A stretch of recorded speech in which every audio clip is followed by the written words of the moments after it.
Siguraduhin ko sa susunod nating pagkikita, kakainin na kita.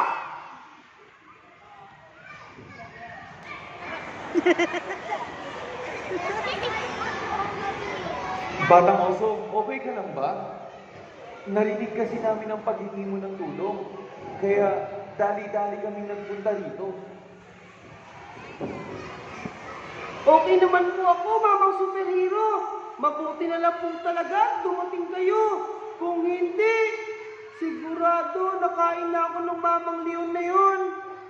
Narinig kasi namin yung hawak mong instrumento at yan ay mahalaga. At pinagkakaloob lamang yan sa may mga mabubuting loob. Ibinigay po sa akin ito ng Mamang Magisya na